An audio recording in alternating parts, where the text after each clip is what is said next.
이기라. 아멘. 네, 로마서는 총 16장으로 되어 있고요. 그리고 크게 네 부분으로 나누어서 볼 수가 있습니다. 첫 번째 부분에서는 이 로마서를 기록하고 있는 목적을 다루고 있습니다. 네, 두 번째 부분은 죄가 무엇이고 사람들은 왜 지옥으로 갈 수밖에 없는가를 이야기하고 있고요. 여기서 그치는 것이 아니라 우리가 그 지옥을 벗어날 수 있는 것, 죄의 문제를 해결할 수 있는 그 방법을 제시해주고 있는데 그것이 바로 예수 그리스도다라고 이렇게 이야기를 하고 있습니다.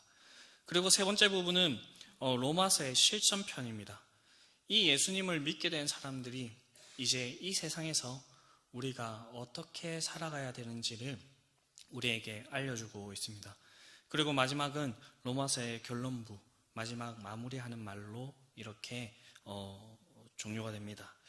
그렇다면 오늘 본문에 담겨져 있는 이 로마서의 실천편, 그리스도인으로 이 세상에서 어떻게 살아야 되는지를 이야기하고 있는데 왜 성경은 굳이 이것을 기록하고 있을까요? 네, 먼저는 우리는 세상을 살아가지만 세상과 똑같이 살아서는 안 되는 그런 존재들이기 때문입니다.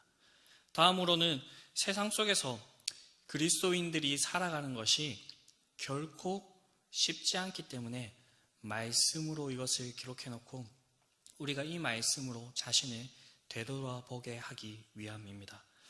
본문을 통해서 사도 바울이 말씀하고 있는 것이 무엇인지 우리가 함께 살펴보고 우리가 진정으로 참된 그리스도인으로 하나님께서 원하시는 그 모습으로 그렇게 살아갈 수 있게 되기를 다짐하는 그런 시간이 되었으면 좋겠습니다.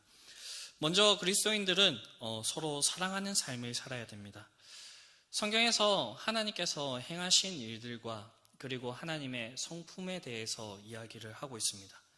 저희는 이런 모습을 통하여서 다양한 하나님의 모습을 알 수가 있는데 그런데 이 중에서 하나님을 가장 잘 표현하고 있는 거 한 가지만 선택해보라 라고 한다면 많은 사람들이 하나님은 사랑이시다라는 이 이야기를 할 것입니다. 네, 그렇습니다. 성경에서 수많은 말들 중에서 하나님께서는 사랑이시다라고 그렇게 이야기를 하고 있습니다. 그렇기 때문에 이 하나님을 믿는 우리 공동체는 어떠한 공동체가 되어야 될까요? 라고 했을 때 저희가 할 수 있는 대답은 우리는 사랑의 공동체가 되어야 합니다 라고 그렇게 이야기를 해볼 수가 있습니다. 그런데 이 사랑이란 말이 세상에서 얘기하는 것과 그리고 성경에서 얘기하고 있는 것이 조금 다른 부분이 있습니다. 저희가 너무나도 익숙하게 잘 알고 있는 고린도전서 13장, 사랑장으로 불리죠. 여기에 보게 되면 사랑은 오래 참고 사랑은 온유하며 시기하지 않으며 사랑은 자랑치 아니하며 교만하지 아니하며 무례히 행하지 아니하며 자기의 유익을 구하지 아니하며 성내지 아니하며 악한 것을 생각하지 아니하며 불의를 기뻐하지 아니하며 진리와 함께 기뻐하고 모든 것을 참으며 모든 것을 믿으며 모든 것을 바라며 모든 것을 견디느니라 라고 이렇게 얘기를 하고 있습니다. 여기서 말하는 사랑의 모습은 그저 우리의 감정에 호소하는 그런 사랑을 뛰어넘어서 우리에게 보여주신 하나님의 성품을 이야기하고 있는 것입니다. 그런데 이 세상에는 거짓된 사랑이 있습니다. 말로만 사랑한다고 하면서 행동으로는 그렇지 못한 그런 사랑이고요. 그리고 감정에 휘둘려서 우리의 감정이 불붙듯이 이렇게 끌어오를 때는 사랑한다라고 하지만 이 감정이 식어버리면 더 이상 사랑하지 않는다라고 얘기하는 그런 사랑입니다. 그렇기 때문에 우리는 이 하나님께서 우리에게 보여주신 이 사랑을 닮아가야 되고요. 무엇보다 중요한 것은 우리의 말과 행동이 같아야 할 것이라는 것입니다. 성경은 저희에게 이 사랑을 받은 자들이 이렇게 해야 된다라고 말하고 있는데 그것은 하나님을 사랑하는 사람은 형제도 사랑해야 된다라고 그렇게 얘기를 하고 있습니다. 사랑의 사도라고 불리는 요한이 누구든지 하나님을 사랑하노라 하고 그 형제를 미워하면 이는 거짓말하는 자니 보는 바 그 형제를 사랑하지 않는 자는 보지 못하는 바 하나님을 사랑할 수 없다라고 이야기를 하고 있습니다. 그리고 예수님께서도 새 계명을 너에게 주느니 서로 사랑하라. 내가 너희를 사랑한 것 같이 너희도 서로 사랑하라. 너희가 서로 사랑하면 이로써 모든 사람이 너희가 내 제자인 줄 알리라 라고 그렇게 말씀을 하셨습니다. 그런데 저희가 여기서 한 가지 주의할 점이 있습니다. 그것이 무엇이냐면 참된 사랑은 악을 용납하지 않으며 선에 속하는 것이라는 것입니다. 제가 대학원에 다닐 때 외국에서 강사 한 분이 오셨습니다.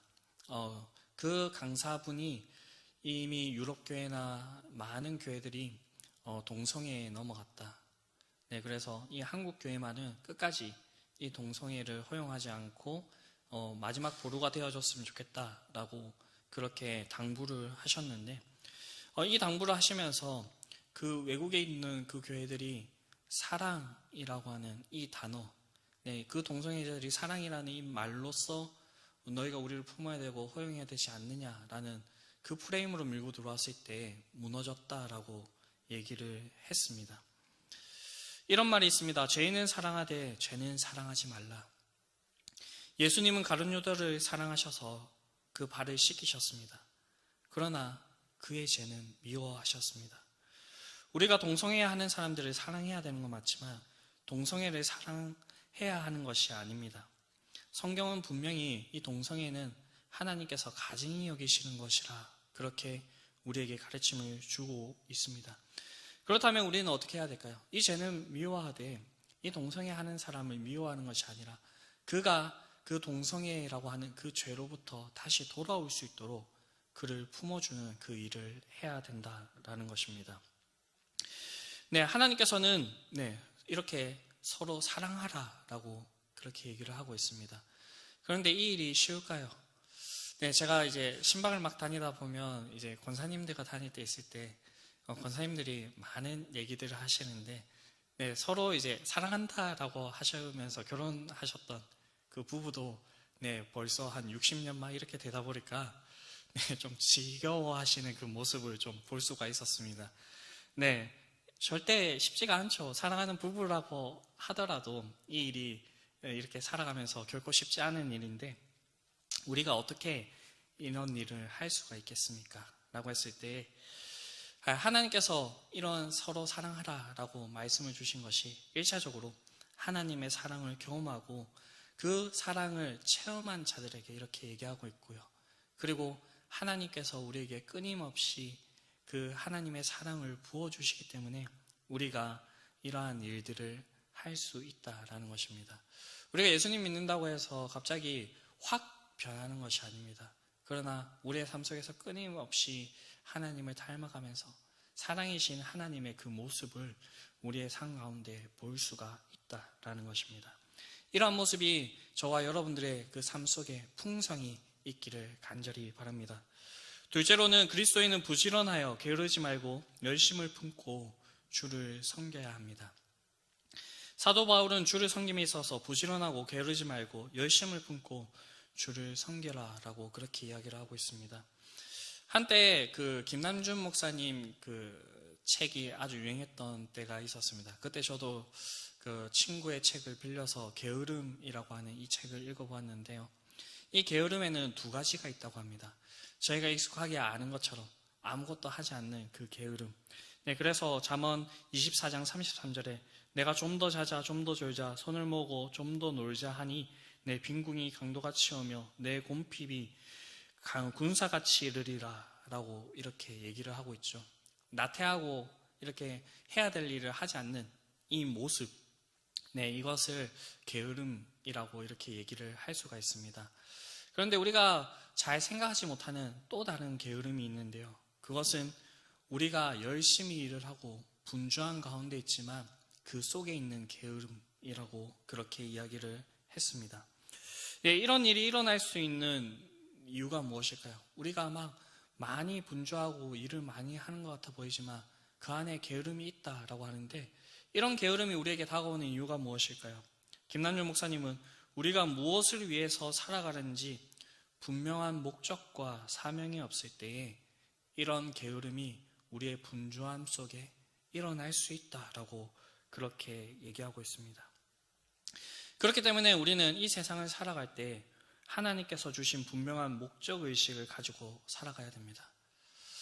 네, 우리가 각자 처한 상황도 다르고요. 하나님께서 우리를 창조하셨던 그 모습도 다 다르기 때문에 우리의 삶의 모양이 다 같을 수는 없습니다. 그럼에도 불구하고 하나님께서 우리의 삶을 통하여서 원하시는 그 모습이 있는데요. 그것은 바로 하나님께로 받은 것을 보여줌으로써 하나님께서 살아계신 것, 그리고 하나님께서 자신을 신뢰하고 자신과 함께 동행하는 자들에게 어떠한 복들을 주시는지를 우리를 통하여서 보여주시기를 원한다라는 겁니다. 네, 가장 쉽게 요약해서 얘기를 하면 우리의 모습을 통하여서 하나님의 그 모습을 보여주는 것입니다. 네, 이러한 모습을 보여주기 위해서 우리가 해야 될 것이 무엇입니까? 먼저 주님과 친밀해지는 것이고요. 그리고 이 세상을 따라서 살아가는 것이 아니라 주님께서 우리에게 주어주신 그 말씀을 따라서 살아가는 것입니다. 이 가운데서 우리가 정말 열심을 다해서 부지런하고 게으르지 않는 그런 모습으로 나아가야 한다라는 것입니다. 셋째로는 그리스도인은 소망 중에 즐거워하며 환난 중에 참으며 기도에 항상 힘써야 한다라는 것입니다. 우리가 살아가는 세상에서 우리에게 항상 기쁜 일, 즐거운 일, 좋은 일만 있는 것이 아닙니다. 우리가 사는 현장에 심지어 이 교회 안에서도 우리에게 어려움들이 다가올 때가 있습니다. 제가 여기 앉아 계신 분들보다 인생을 좀 덜 살았지만 제 인생에도 힘든 순간들이 많이 있었습니다. 정말 많이 힘들었을 때에는 그냥 하나님께서 그냥 내 영혼을 이렇게 불러가시면 하나님 품에 바로 안기면 이 눈물 골짜 인생을 조금이라도 덜 경험하고 하나님 품에 그렇게 안길 수 있으면 얼마나 좋을까 그런 생각을 했던 적도 있습니다. 그러나 하나님께서 여전히 저를 이 땅 가운데 살아가게 하시죠. 네, 그것은 하나님께서 저를 통하여서 계획하신 바가 아직 끝나지 않았기 때문이라 그렇게 믿습니다. 네, 그렇다면 저희가 이 세상을 살아갈 때에 이런 어려운 일들이 있을 때 어떻게 해야 될까요? 그것은 성경이 강조하고 있는 것은 소망과 인내입니다. 하나님께서는 우리에게 소망을 주셨습니다. 그 소망이 무엇이냐면요, 바로 이 세상이 끝이 아니라 장차 하나님의 나라가 있을 것, 그것을 우리에게 주신 것입니다. 네, 우리가 이 소망 가운데 있으면서 하나님께서는 우리에게 인내하라라고 합니다. 예, 그리고 한 걸음 더 나아가서 이 소망을 바라보면서 그 환난 중에도 즐거워하라라고 그렇게 이야기를 합니다. 우리가 어떻게 그럴 수가 있겠습니까? 네, 그것은 앞서 얘기했듯이 우리는 이 땅에 살아가지만 이 땅에 속한 자들이 아니기 때문에 그렇게 할 수가 있습니다. 그러나 여전히 우리가 이 땅에 살아가기 때문에 하나님께서는 이것을 우리가 소망 중에 즐거워하며 인내할 수 있도록 한 가지 방법을 주셨는데 그것이 바로 기도입니다.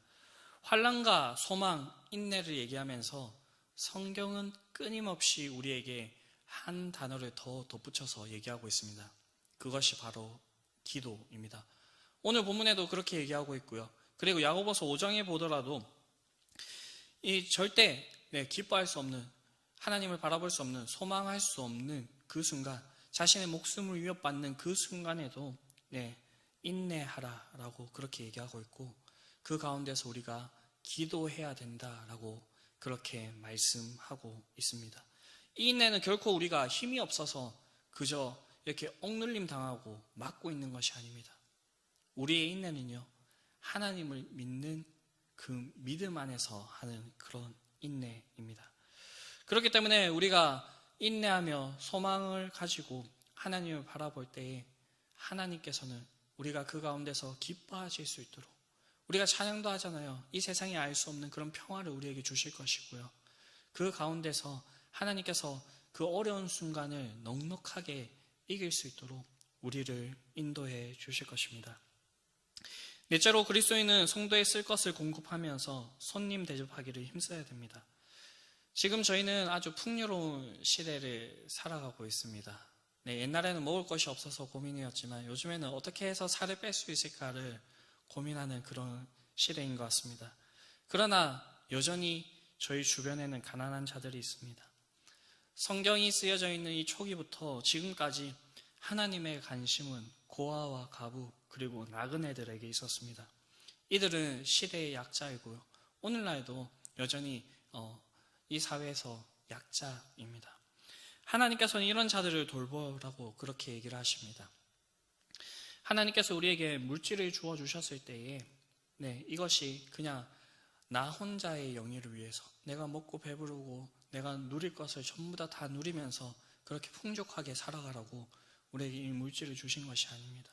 하나님께서 우리에게 풍족하게 물질을 주신 것은 우리 주변에 있는 이 이웃들, 약자들을 돌아보라고 우리에게 물질을 주어 주신 것입니다. 하나님께서 우리에게 분명히 말씀하셨습니다. 우리의 마음이 있는 곳에 우리의 물질이 있는 곳에 마음이 있다라고. 하나님의 시선은 항상 약자들에게 있었고요. 하나님께서는 이런 약자들을 돌보라라고 얘기를 하고 있습니다. 하나님께서는 이러한 자들에게 환난 날이 다가올 때에 그 환난 가운데서 우리를 긍휼히 여기시겠다라고 그렇게 약속하고 있습니다. 그렇게 함으로써 하나님께서 세우신 교회는 더욱더 풍성해지며 하나님께서 이 그리스도인이 있는 그 주변에 있는 자들, 그들에게 긍휼을 얻게 하심으로써 그들에게 하나님을 보여주실 것입니다. 다섯째로 그리스도인은 자기를 핍박하는 자를 위해서 기도로 품어야 한다라는 것입니다. 성경에서 다른 것들은 다 할 수가 있겠는데 정말로 나는 이것만은 힘이 들다라고 하는 그런 게 있습니다. 원수를 사랑하는 것과 자기를 핍박하는 자를 위하여서 기도하는 것입니다. 이 상황을 생각하더라도 막 속이 부글부글 끓어오르고 나한테 잘못했던 거 그런 것들이 생각나는데 어떻게 우리가 이렇게 할 수가 있겠나라는 그런 생각이 들 때도 많이 있습니다. 그러나 우리에게 모범을 보여주신 분이 있으시죠. 그것은 바로 예수님입니다. 예수님께서는 자신을 향하여서 욕하고 때리고 십자가에 못 박으라고 외치는 그 무리들을 향하여서 저주하지 않으십니다. 두고 봐라, 내가 부활해가지고 너희들 싹 다 쓸어버릴 것이다. 이렇게 하시지 않으셨습니다. 예수님께서 십자가에서 하셨던 그 말씀이 무엇입니까? 주여 저들의 죄를 사하여 주소서.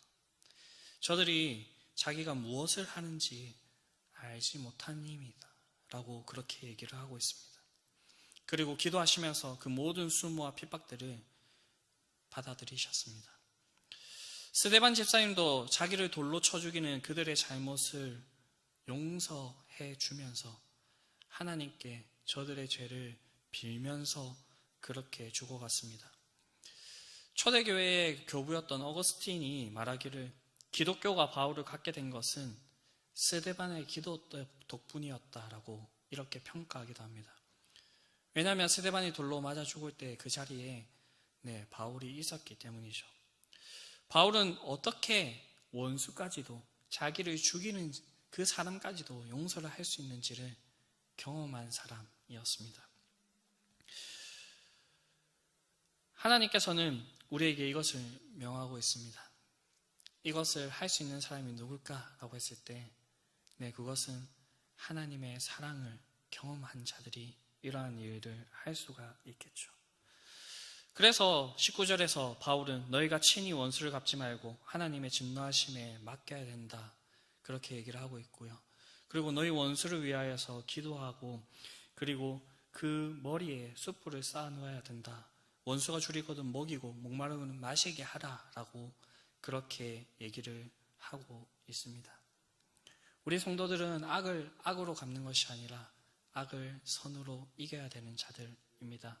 이런 하나님의 사랑이 우리에게 풍성이 있어서 우리가 이러한 일들을 할 수 있게 되기를 간절히 바랍니다. 마지막으로 그리스도인들은 즐거워하는 자들로 함께 즐거워하고 우는 자들과 함께 울어야 합니다. 우리 그리스도인들은 그리스도 안에서 하나된 공동체입니다. 저희가 지난주에 주님의 식탁에 대한 말씀을 들으면서 우리는 주님의 식탁에서 함께 먹고 마시는 한 식구라 이렇게 얘기를 했습니다. 그리고 우리는 그리스도를 머리로 하는 한 지체라고 얘기를 하고 있습니다. 혹시 여러분들 중에서 이 손가락을 이렇게 망치로 팍 찧었을 때 아픔을 느끼지 못하는 분이 계십니까? 네, 그런 분이 계신다고 하신다면 빨리 병원에 가보셔야 될 것 같습니다. 몸에 어디가 좀 이상이 있으신 것 같습니다. 보통은 이 손가락 끝만 이렇게 저희가 다쳐도 아프다라는 것을 느끼고요. 그리고 이 아프기 때문에 저희가 다시는 이게 이제 상처가 나지 않도록 그렇게 조심을 합니다. 우리가 그리스도가 머리가 되고 우리는 한 지체라고 했으니 우리의 몸도 이 그리스도의 몸으로 얘기하고 있는 이 교회도 그러해야 된다라는 것입니다. 만약에 함께 즐거워하지 못하거나 함께 슬퍼하지 못하는 그런 교회가 있다고 한다면 그것은 정상적인 교회가 아닐 것입니다. 저희 교회는 계속해서 장래에 빠지신 분들, 그리고 시리에 빠지신 분들, 그런 분들을 함께 위로하고 있는 일들을 계속하고 있습니다. 우리가 그렇게 하는 이유는 무엇입니까? 하나님께서 우리에게 명하셨고 그리스도가 우리의 머리가 되셔서 우리의 몸된 교회를 그렇게 돌보라라고 그렇게 말씀하고 있기 때문입니다. 우리는 이 세상과 구별되게 살아야 될 거룩한 성도로 우리를 선택해 주셔서 불러주셨습니다. 그렇기 때문에 우리는 사촌이 땅을 사면 배가 아프고 남이 잘 되면 앞에서는 위로하는 척하지만 뒤에서는 배 아파하는 그러한 자들이 아니라 참되게 기뻐하는 그 마음을 가져야 된다라는 것입니다. 우리가 그리스도를 머리로 하여 마음을 같이하여 선한 일을 도모해야 된다라는 것입니다. 우리는 본문의 말씀을 통하여서 세상과 구별된 그리스도인의 삶의 원리들을 함께 살펴보았습니다. 우리가 서로 사랑하는 삶을 살아야 됩니다.